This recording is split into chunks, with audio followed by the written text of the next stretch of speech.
Hi guys, this is Jake at Canadian Cutting Edge, and today I have a special knife. Special in the sense that you can only get these from Menards. So my Canadian friends, you're gonna have a tough time getting this knife. This is one of their store brands. Guidesman is the brand name. It's got real G10 on it. Feels nice in the hand. I like that sort of pistol grip kind of thing going on. This one's called I'm looking at my computer screen, the Broadside. I'm recording this on October 6th, and right now you can go to menards.com and buy this knife. Their normal price is $14.99, and they give you a sale price of $9.99, and then you can also get a $1 mail-in rebate.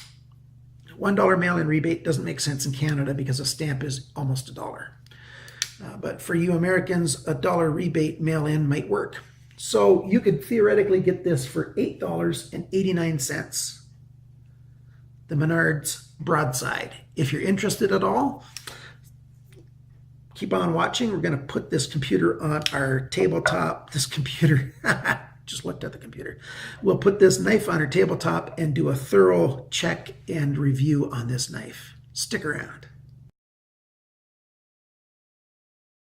The Menards Broadside. It's a knife that has a cutting edge of 2 3/4 inches. It's got a slight recurve right there.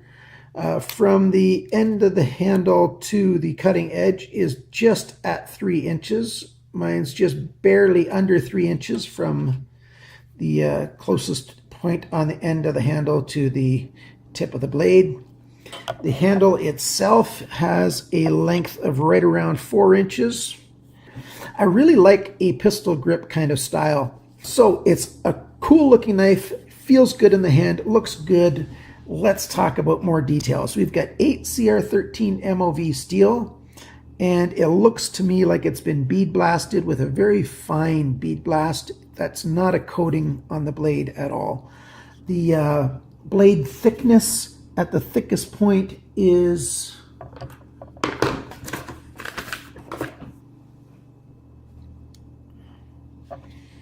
the blade thickness at its thickest point back here is 0.1 inches, just under 1/8 of an inch, and in metric it's 2.65 millimeters.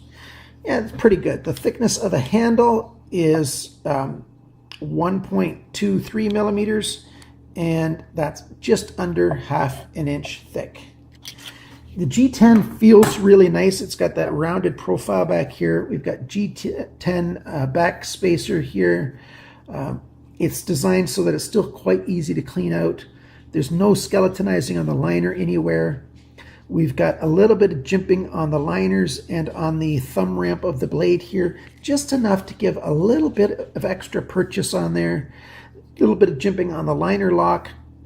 The liner lock is very functional, and it locks up just past the thickness of the liner, so it's coming in under 50% so far, and that's really good on an inexpensive store brand kind of knife.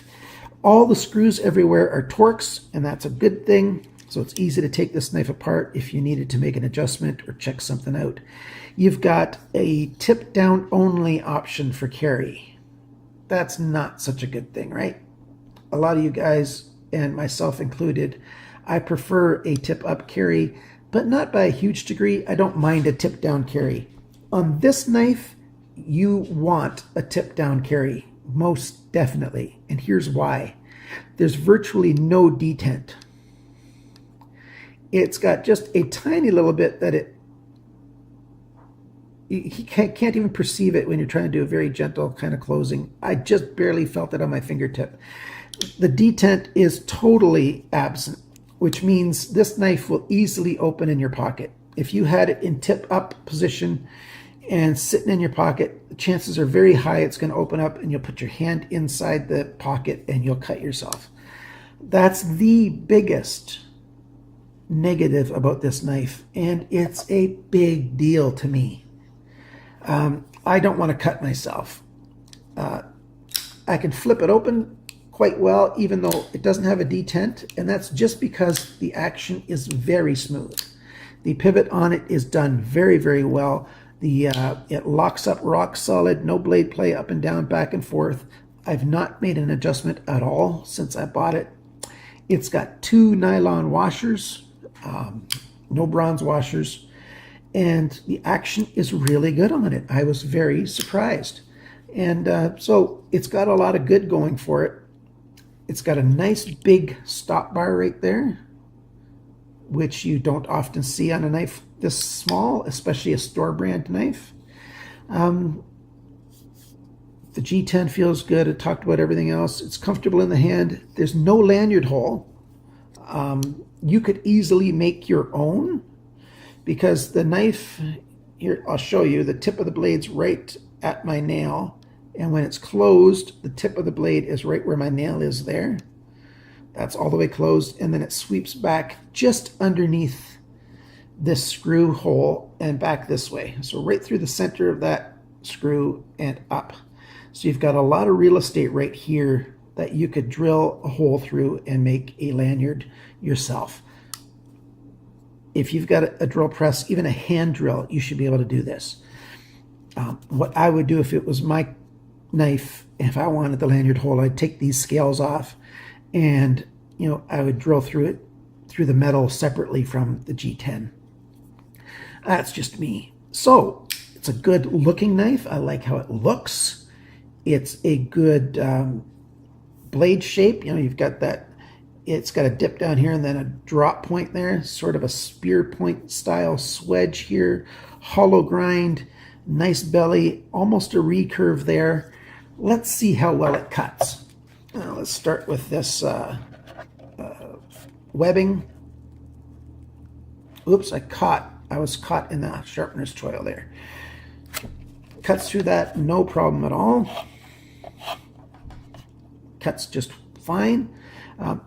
Like I just mentioned, there is a sharpener's choil. That's another big plus. I like that because when I go to sharpen it, I'm going to get a clean end right there.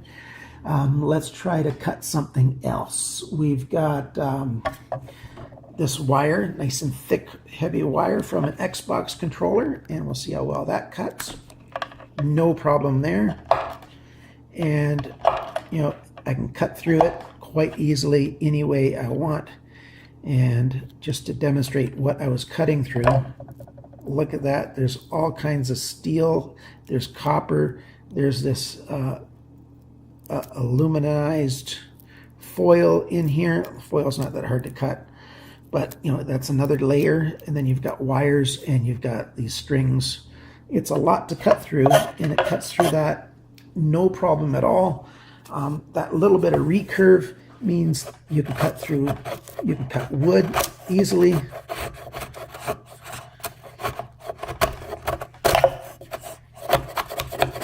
That's going to be fun to clean up, isn't it?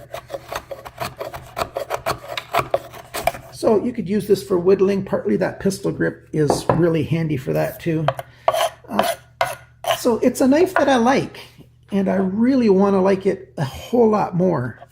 I just can't give it a nice strong recommend because of the detent. The fit and finish is okay. You can see a little bit of spacing right there. Let me grab some paper. You can fit paper into that space, as you can see right there. That's too bad, but it is a store brand. The other side's much closer. The fit and finish of the G10 along the liners is done very well. They've done a good job in sanding that all off. It's just that one spot right there. So for $15 knife, now $8, $9 knife, not bad at all for the fit and finish. Feels good, works hard. I've sometimes have been moving my thumb up into this hollow right here on the spine of the blade to do some more fine cutting. So just change a couple things, guys. Menards, tell the company where you get this made to let the pocket clip get put on either end, both sides. There's no reason it can't on this knife. A 4-way carry, and tell them to fix that detent, and you'll have a knife that'll compete with $30 knives. It just will. I like it that much.